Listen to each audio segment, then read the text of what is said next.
So today is our move into stillness meeting, our somatic explorations meeting. So let's start by getting clear on what it is that what are we doing and why are we doing it. So what, why do these somatic explorations? Why might seem a little strange. So the idea here is that how we do anything is how we do everything, and by the way in which we do things is what it is that we find is actually displeasing. And we think that it's everything else. We think that it's everyone else and situations and the world and the government and, on and on and on. But of course, when we think that, you notice what that experience is like, and you'll notice it's quite unpleasant and it's very disempowering, and that it's just feeds into depression, anxiety, frustration, anger, all these things. So it's a vicious cycle. And what we're overlooking, of course, is our own part in that, and in our own power, that we have this tremendous creative power and that we are actually utilizing that creative power all the time, but largely unconsciously. And so we're experiencing, all these things that we blame for everything. All of our problems are actually expressions of our creative power. But it's, as I say, it's largely unconscious. So we want to make that conscious. Now, how can we make that conscious? By becoming aware. And how can we become aware? By slowing down and observing. And so fundamentally, what we can discover is that really it's much, much, much simpler than we think. Entirely simpler than we think, because thinking is an unnecessary effort, largely. So what we do is our primary focus here is just to observe our own experience and discover how we do. So we do simple movements, and the outcome of this is there's a multiple outcome. Now, one benefit, a significant benefit, is that through these movement explorations, you will learn to move with greater ease. That means that you will experience, in the long run, not necessarily in the short run, I should give you that warning. In the short run, maybe the opposite, but in the long run, you will find greater ease of movement, a reduction of pain, tension, stiffness, and so forth. And you will begin to realize that so many, in fact, all of the limitations that you have assumed were objectively imposed upon you were in fact only your own creation, and that you have this tremendous creative power, and that through awareness, you can dissolve those unwanted habits and you can start afresh, and you can open to the aliveness of this moment. So that's what you can expect from this. So it works on all levels: physically, mentally, emotionally, spiritually, all levels. And how does it do that? It does that through awareness. So you can do the movements mechanically and you'll get pretty much zero benefit. You can do the movements with awareness and you'll get all the benefits. And that also means that if there's any movement that you find difficult, strenuous, or otherwise challenging, you can reduce the movement, minimize the movement. You can even just imagine the movement and you will get the benefits, because it's really about the awareness. It's about the awareness, as I've said, of how you do it. And that how you do it is at many levels. So it's physically, you're becoming aware of how it is that you have unconsciously had these habits of unnecessary tension I think Moshe Feldenkrais referred to them as parasitic, uh, parasitic, what did he call them? Parasitic something or other, doesn't matter, parasitic, because it's contrary to our conscious intention. We have a conscious intention to take some action of any kind, but subconsciously, we have all of these habits and patterns that engage in opposition to what we want. So we want to reach for the object over there. And instead of the efficient movement, what's happening is that there's all of this engagement of these actions, mechanical actions in the body and in the nervous system that are counter to that. So rather than a reaching efficiency, we are retracting, for example, but we don't know that because we're not aware of it, because we're running on autopilot. So this is about becoming aware through giving your attention. So be gentle, never push, never, ever, ever push into pain. And just be aware of your habits of violence, because we all have these habits of violence, and you may not even know what I'm talking about. But if you trust me on this, and you just are gentle and you're patient and you're willing to be to not know, and to not beat yourself into this frenzy of I have to succeed.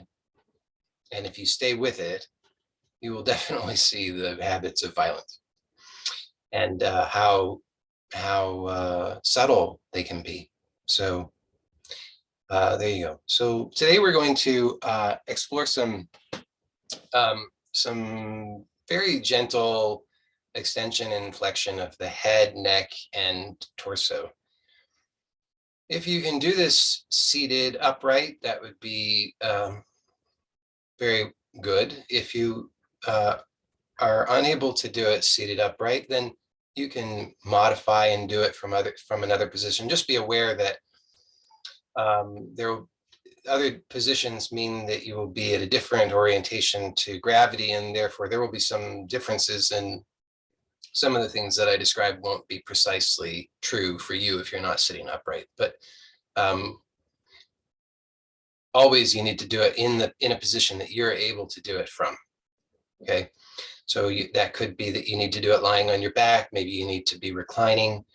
Now, if you're sitting upright, if possible, and again, only if it's possible and it's not painful for you, it would be best if you could do it so that you're not leaning back against something. So if you're sitting on a chair, for example, you'd want to ideally scoot a little bit forward in the chair so that you're not collapsing, rolling back into a backrest.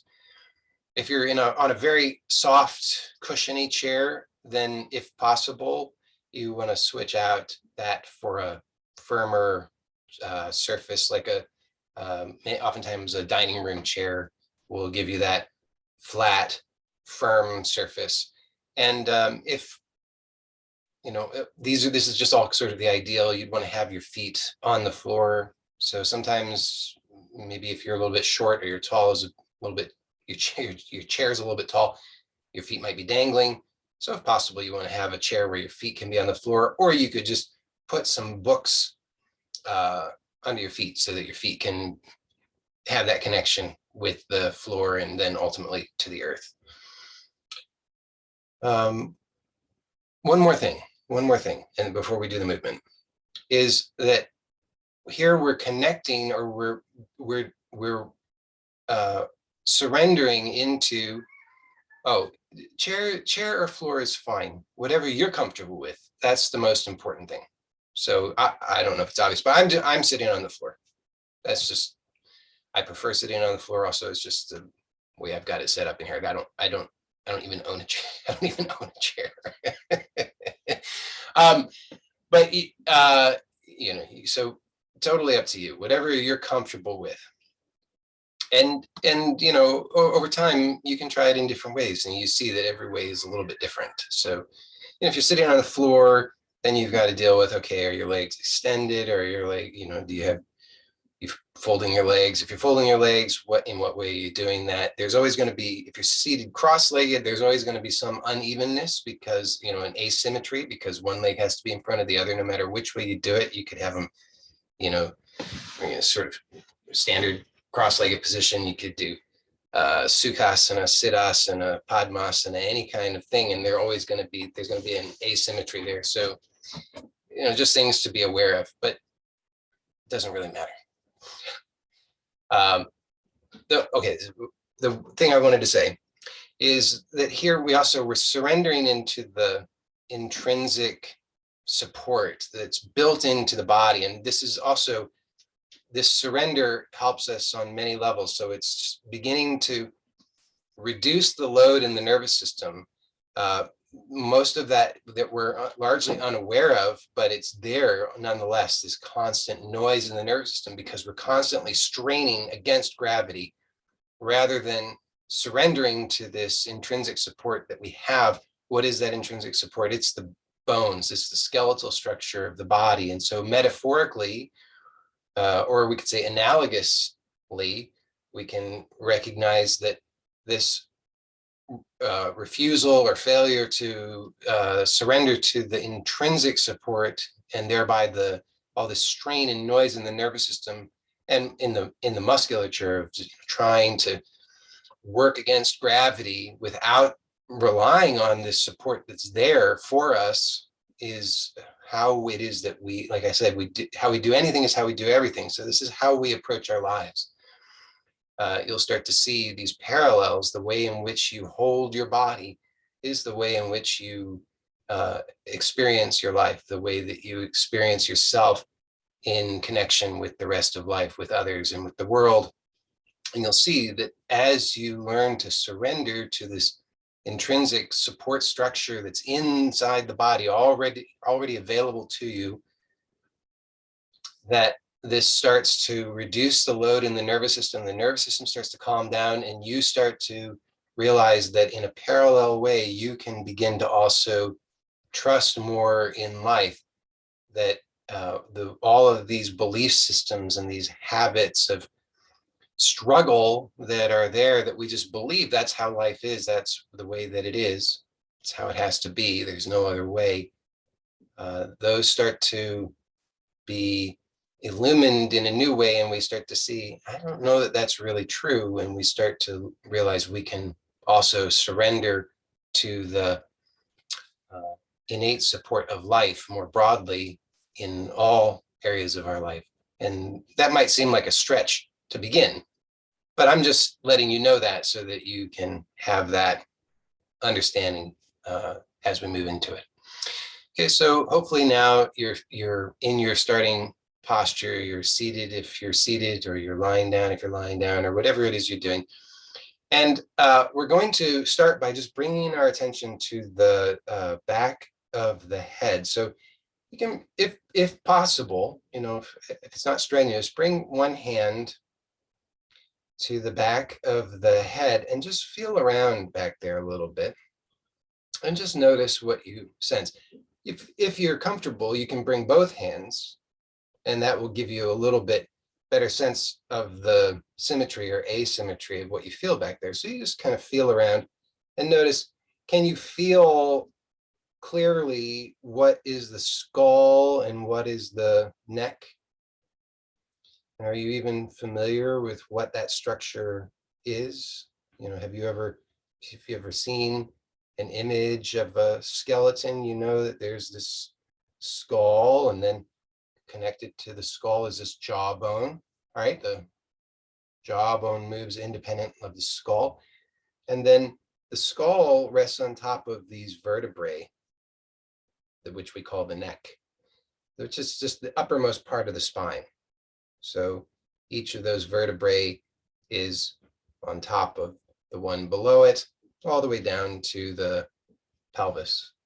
So you're just feeling around back there, and you just notice, can you feel clearly what's bone, what's muscle, what's what back there? And chances are not really, and that's okay. But just notice then also, is one side Is one side a little softer than the other? Is one side a little lumpier than the other? Is one side is your head kind of twisted to one side, maybe a little bit? Can you feel the vertebrae back there at all?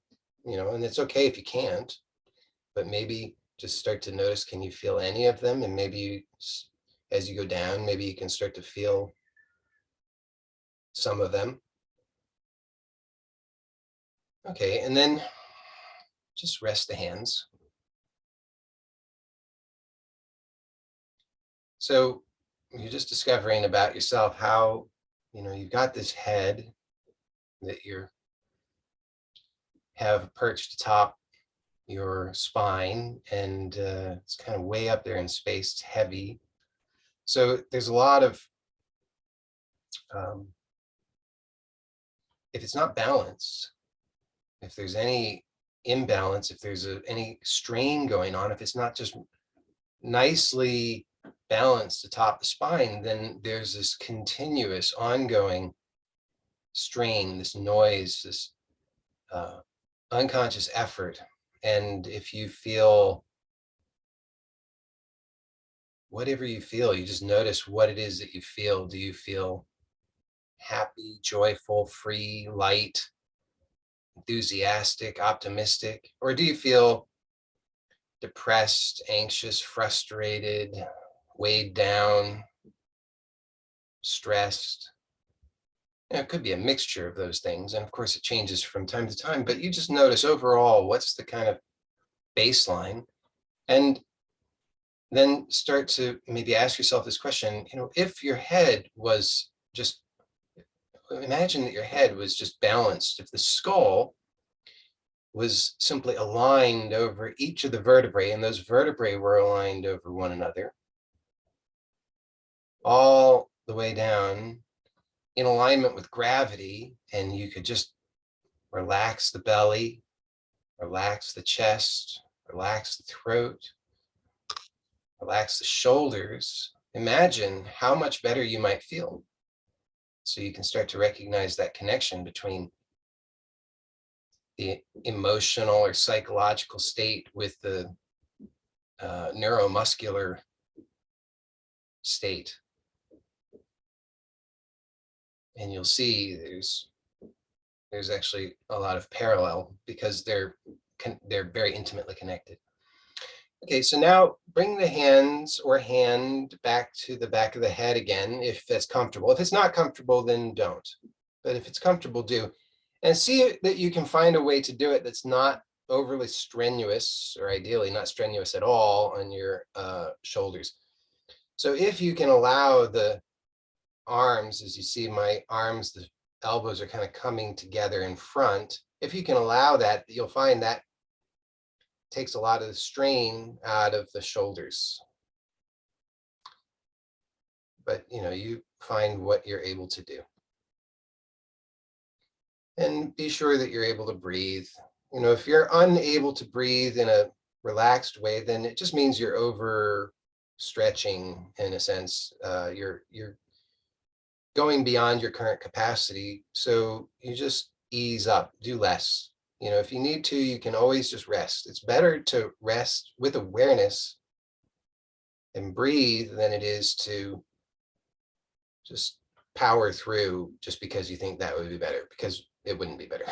Okay, so you're feeling now the back of the head at the base of the skull, if you can figure out where that is. And now what I'd like you to do is look up gently, don't strain your eyes, but look up and just slightly tip your head up just a little bit, and feel what you feel there in the back of the head when you do that. And then lower the eyes and release the head slowly down so that the back of the neck lengthens.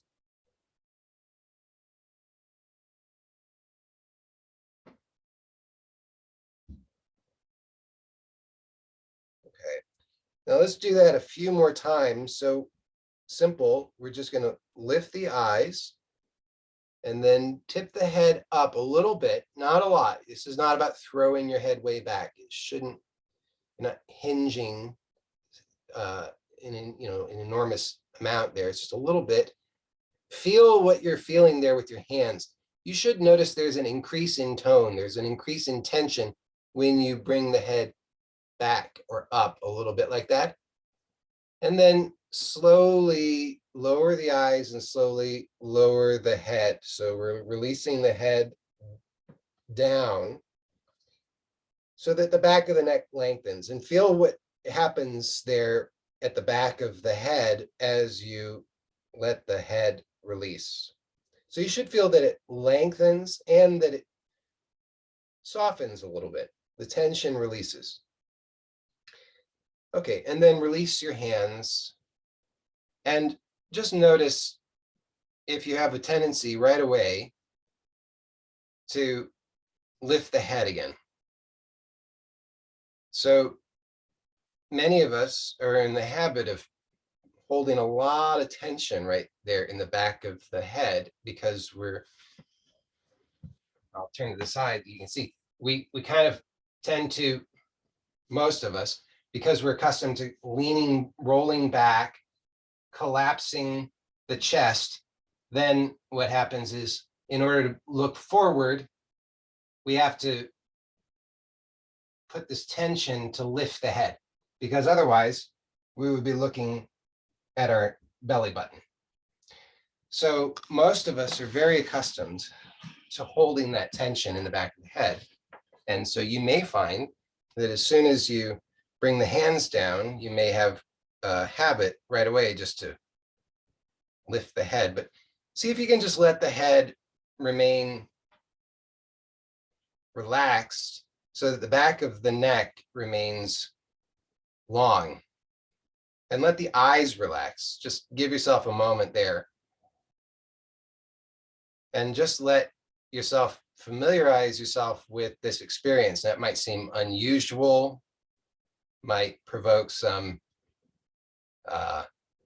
feelings, some thoughts, and just notice whatever you notice. So like I notice that I have thoughts such as, I don't know how much longer I can do this. This is foolish. This is impractical. So whatever you notice, it could be anything. It could be your mother's voice. It could be anything. Whatever you notice, you just notice that. And just breathe. And if possible, let your face be soft and just let it all come and go as it does. So a lot of stuff is stored in that habitual tension. And as we release that tension, then all of that content that's in there is also released. And in order to allow that to integrate, we want to just be aware. If we're aware, then magically something takes place. Okay, now let's try that again. So same thing. Now that you're familiar with it, see what happens. Maybe you'll discover something new. So placing the hand or hands on the back of the head, base of the head, and only if that's comfortable, non-strenuous. If it's strenuous, again, don't do it. And then looking up with the eyes and slightly lifting the head so you can feel that increase in tone there under your fingers at the base of the skull. Make sure you're able to breathe so you're not holding the breath. And then lower the eyes and slowly, slowly, slowly, slowly, slowly, as slowly as you can, lower the head and let that release in the back of the head. And you can just even give yourself a little massage, not a heavy, deep massage, but just lightly, just sort of lightly, gently touch, make some little circles just to awaken that all of that tissue so that you start to be aware of all of that. And then again, place the hands.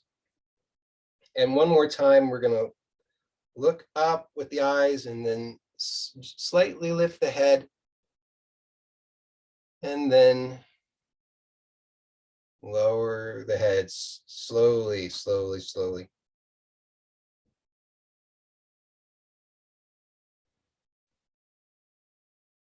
And then slide the hands down and just rest here again for a moment.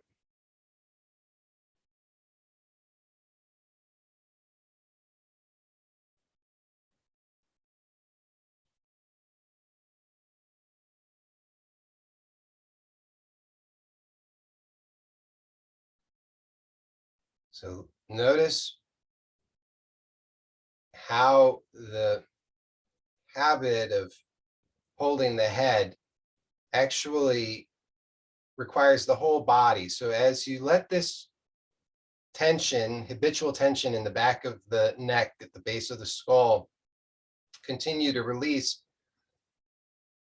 notice what else you become aware of. So you might notice something in the upper back, mid back, chest, abdomen, shoulders, face, all the way down maybe into the lower back and pelvis. And you just see if maybe without indulging the habit of tipping the head up or back, see if you can let these other habits that go along with that old habit of tipping the head, see if those old habits in the rest of the body, through awareness, you can slowly begin to release them so that you feel yourself starting to stabilize and open up. Maybe you feel release, maybe the shoulders can relax a little bit, maybe the belly can relax a little bit.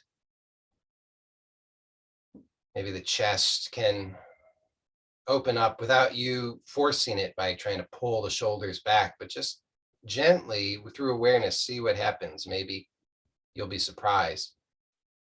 And you start to maybe become aware of the whole spine, maybe the whole body, maybe all the way down to the fingertips and the toes, and how it's all connected to how it is that you hold the head.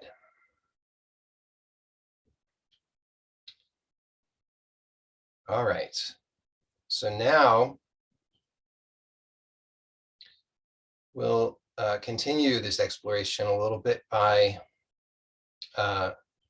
exploring the connection between the head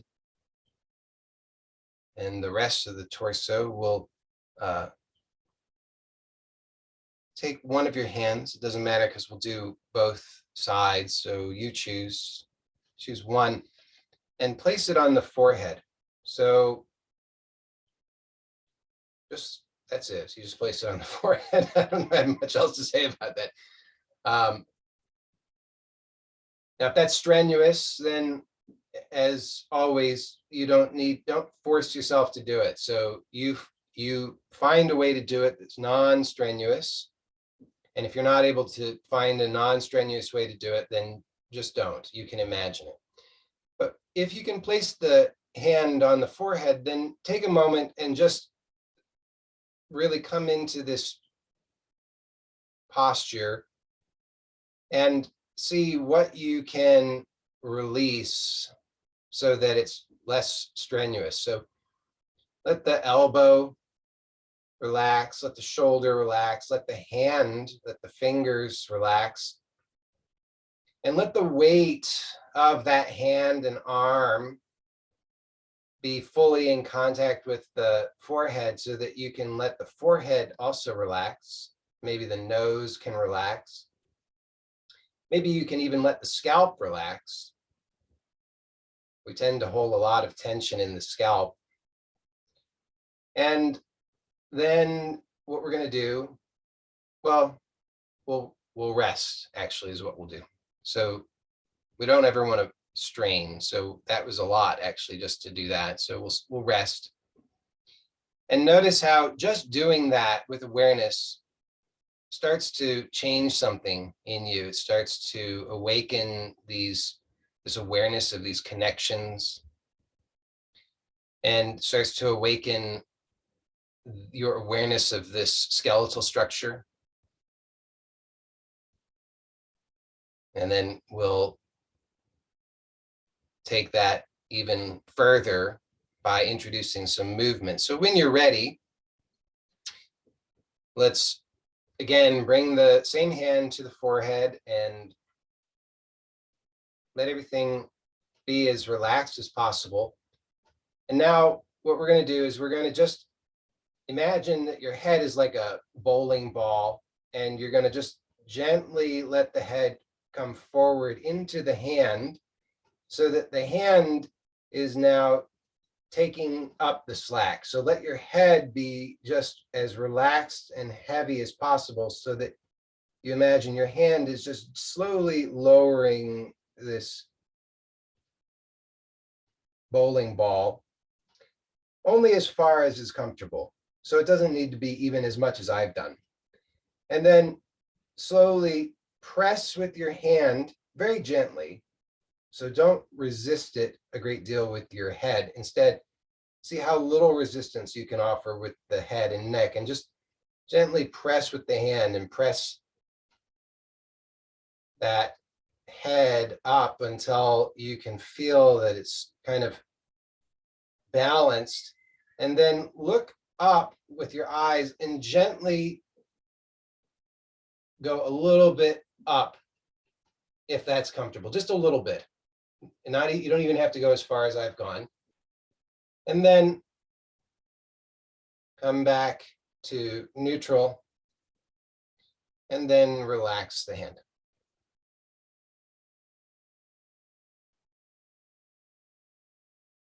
And feel the difference between the two sides. So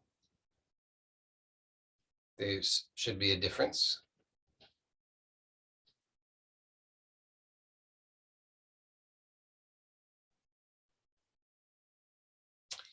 And then let's do the same thing with the other hand. So we'll take the other hand, place it on the forehead, and let everything relax as much as possible. So let the hand relax, let this forehead relax, let the elbow relax, let the shoulder relax, and then looking down with the eyes, slowly lower the head and just take up the slack with the hand so that you're just gently lowering the head with the hand. So the head and neck are just as relaxed as possible. And you're doing the work with your hand, and it's very gentle. So don't strain.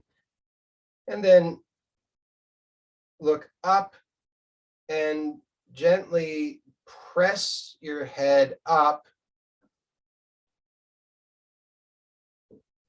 until it's balanced, and then a little bit further up if that's comfortable, and then lower to neutral and relax the hand.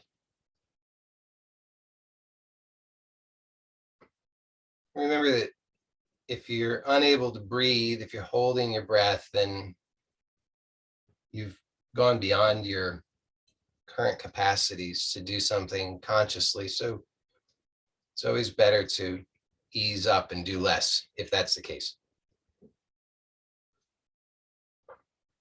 Okay. So now, do you feel a difference in your head and neck from when we first started? Can you notice your head and neck more?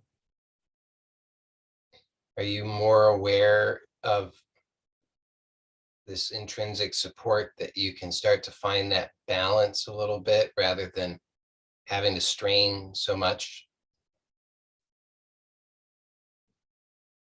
And maybe you even notice your chest is a little bit more open and you're able to breathe a little bit more freely.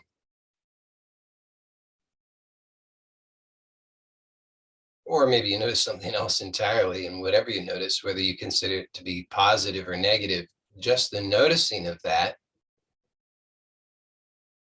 is very useful because you're becoming aware consciously of your own conditioning, and that awareness gives you choice. That awareness allows for that conditioning to be freed so that you are able to simply be consciously aware rather than running on autopilot.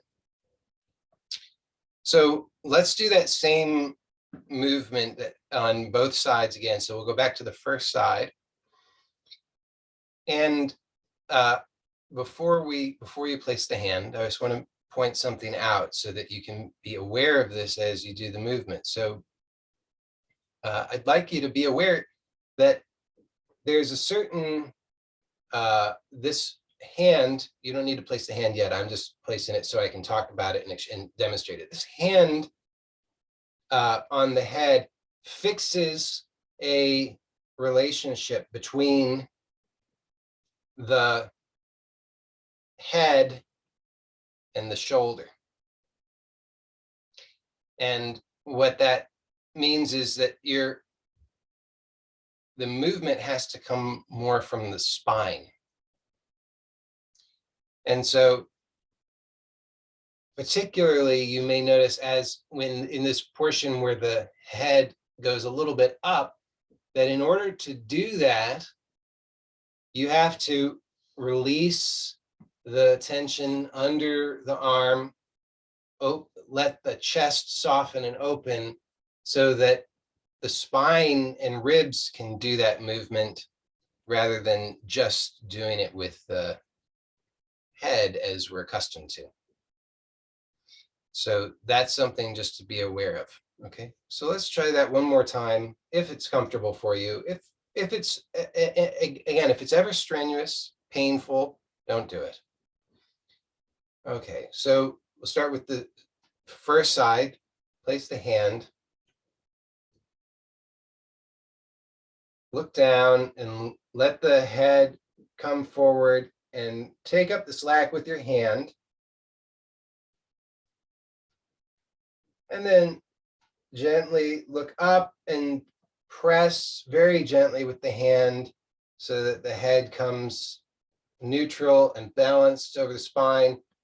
And then just a little bit up. And here, like I pointed out, notice that you have to release under the arm, through the chest, the ribs, so that that movement can be done by the spine.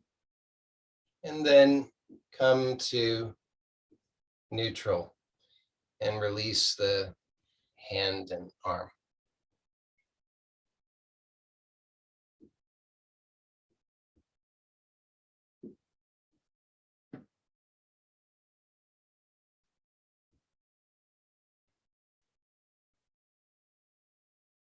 So just notice whatever is happening, whatever feelings, sensations, thoughts, and they can be of any sort. So they could be, this is great, I'm really enjoying this, I'm getting a lot out of it, or it could be, I'm bored, I don't know if this is for me, what am I going to have for lunch? Any kind of thoughts are allowed. It's not about getting the right thoughts. It's just simply about being aware, because you're aware of your own conditioning. And through that, you're allowing for that conditioning to be released. Okay, so let's do the other side again. So place the hand, let everything be relaxed. So just notice if you have a tendency to try and rush through things, and just take a moment to relax everything before you do the movement. Let the forehead be relaxed. Let the back of the neck be relaxed. You can maybe start to feel the crown of the head is naturally lifting up without any strain. And then let yourself look down, lower the head so the weight is taken up by the hand. And then look up and press the head up to neutral so you can feel it balanced atop the spine. And then press a little bit up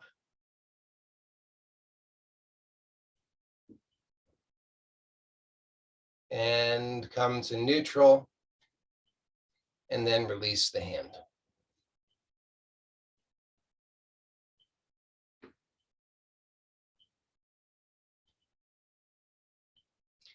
So now, well, first of all, let me say that this movement we just did is a movement that I want to give credit. I learned this movement from Annie Tho, Thoe. She has a YouTube channel and she's also on Patreon, and she has excellent content. And if you enjoy her content, subscribing to her on Patreon is very, very well worthwhile. I highly recommend it. So I highly recommend her work. And it's part of a whole sequence. We won't do it today, but we may do more of that sequence at another time. But notice now what a difference between when we first started and now. You know, I noticed that when we first started and we were placing the hands and we started to release the back of the head, I started having thoughts like, how am I ever going to be able to look straight ahead? I'm only going to be able to just look down at the ground now. But now, through this second exploration, I feel that I'm aware that my head is balanced atop the spine, and the back of my neck and at the base of the skull is, if not entirely relaxed, which I still notice some unnecessary tension there, but much more relaxed than it had been, much longer, softer. And yet I notice that I'm able to look ahead. I feel upright. So this really lengthened the spine, increased the awareness and mobility of the upper back and the chest and ribs. So I find that just a very significant difference. Now, we'll do one last somatic awareness exercise. So we have, we explored the back of the head and, the back of the base of the skull. And then we started to realize there's a connection between that and the chest and upper back. And then we did some exploration that opened that up. So now we have that awareness, but also notice how the abdomen and the tension in the abdomen also plays a role in this whole alignment, because if the abdomen is chronically tight, then we have a tendency to round the back, and then we're going to roll back, and then our head comes forward, and we're back into that same habit that we just started to get out of. So we want to just bring a little bit of awareness now to the abdomen. Now, through this exploration, the abdomen likely softened some. We didn't get a baseline at the beginning to really be able to notice, but here we'll just do a really simple exercise. Place one hand, the fingers of one hand, just find the breastbone and just slide the fingers down to the base of the breastbone, just below the breastbone where it's soft. And we're not pushing in hard, just find that area and just lightly, gently touch with your fingers. And then with the other hand, place a finger in or around the belly button, the navel. And we're just going to breathe for a few moments consciously with the fingers placed here. And just with each breath, just let these areas soften and relax.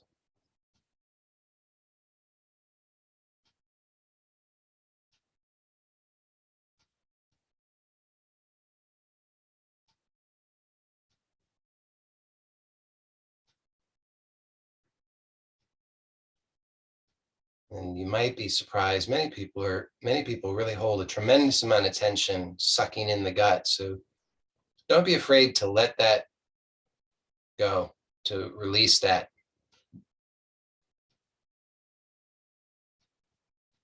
And you might find that it really feels so much better.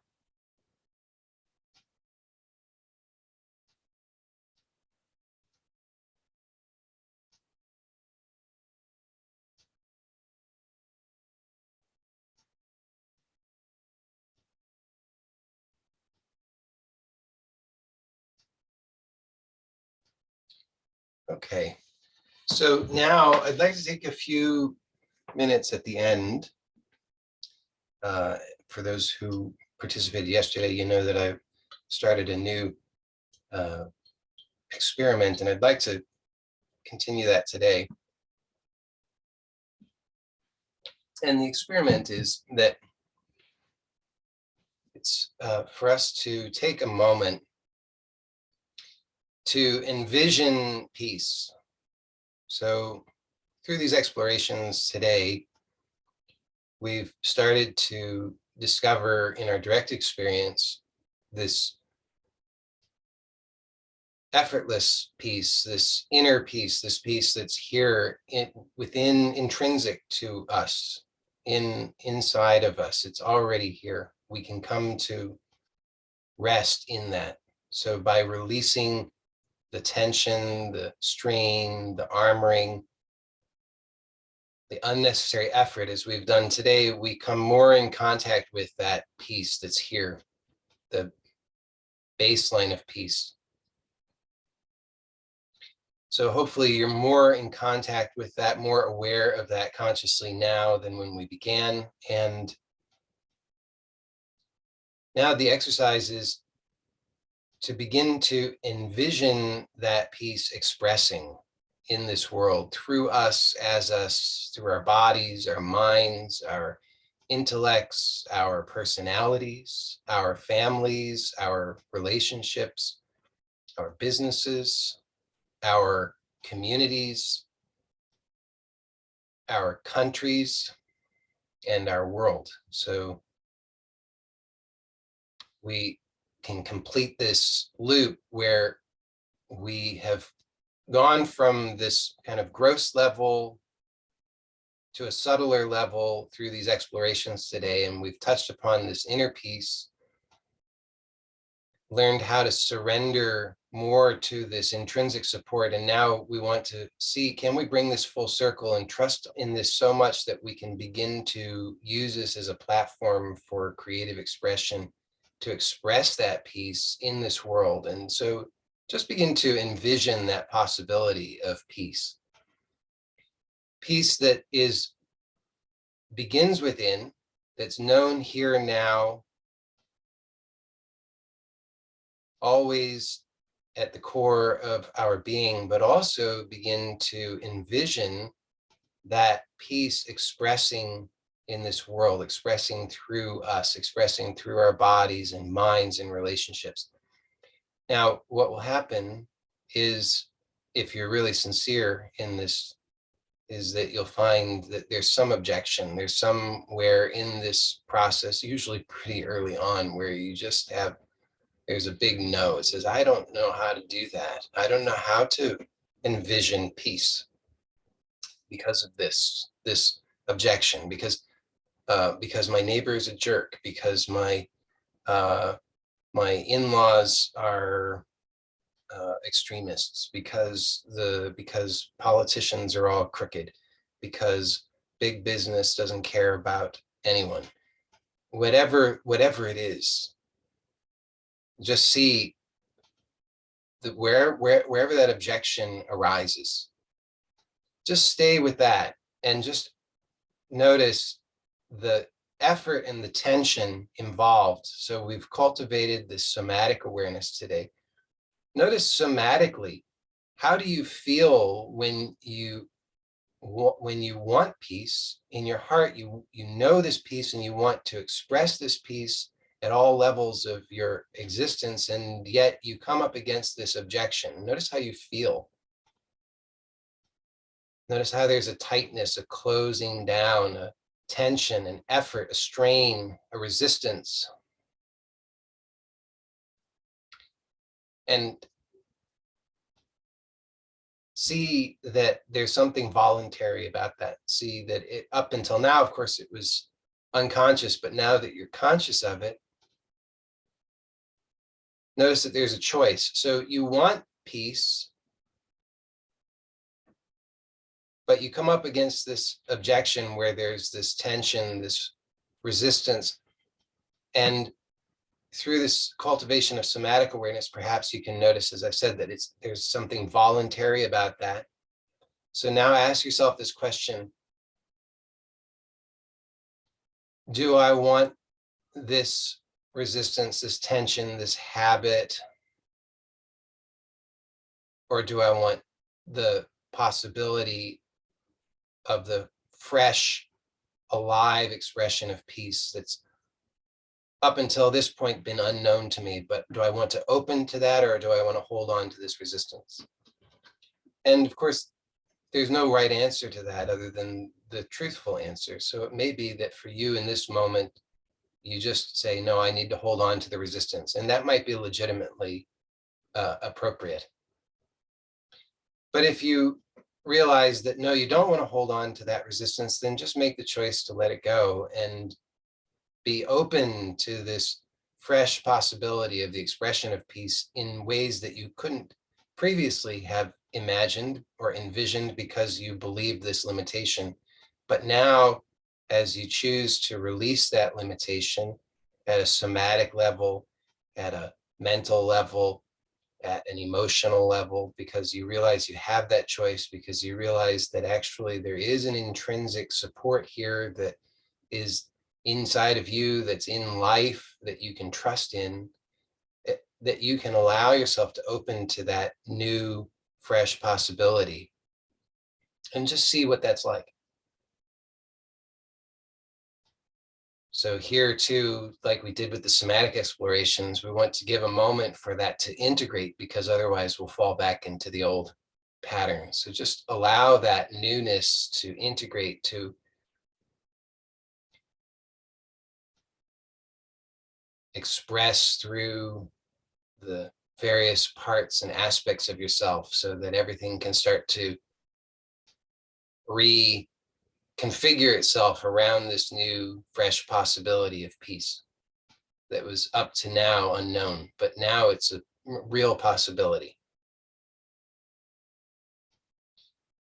And then let's do this one more time. So now I want you to, again, come back to this recognition of this inner support, where this core of peace is found, where you can, you know that you can totally surrender to this, that you can trust in this fully, that you know that it's okay just to be. And then from here, begin to envision this possibility of this peace expressing in your life, through you, through your body, through your mind, through your relationships, through your community. And same thing, just notice wherever there's a resistance or a hesitation or apprehension, or where you say, I just can't envision that. It just seems impossible. I don't even know where to begin. Great. Wherever you notice that objection, just pause there with the objection. Notice the tension. Notice the effort, the strain involved in trying to maintain that, position, to maintain that sense that you know something, that you know that this is not possible, that you know how other people are and how life is, and that it's not peaceful, that it's not good, that it's not safe. Just notice the effort involved in that, and then ask yourself, what do you really want? Do you really want peace? Or do you really want to maintain this position, this tension, this armoring? And as before, only you can tell the truth about that. And sometimes maybe the honest truth is, right now, I just need to hold this tension.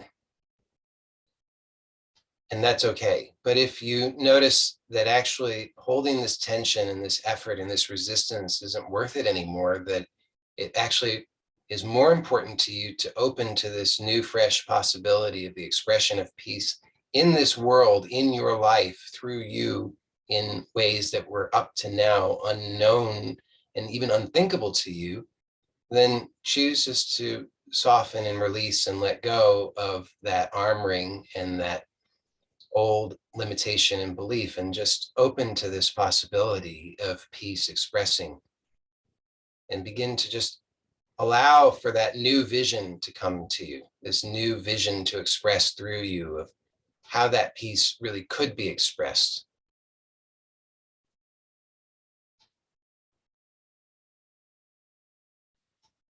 And see how that vision doesn't have to be in sharp color 3D. It can be vague. It can just be a feeling. It can just be a vague sense, but that it's starting to grow if you allow it. If you allow for the space for that by opening and surrendering and releasing the limitation, the tension and armoring, then that vision starts to blossom from within you. So we're just making space for that and allowing that to happen if that's appropriate. Okay. So thank you for joining me today. Thank you for your willingness to explore your experience. Thank you for participating in the whole meeting, including this envisioning of peace. And I look forward to seeing the outcome. So thank you so much, and I'll see you next time. Blessings to you all, and bye for now.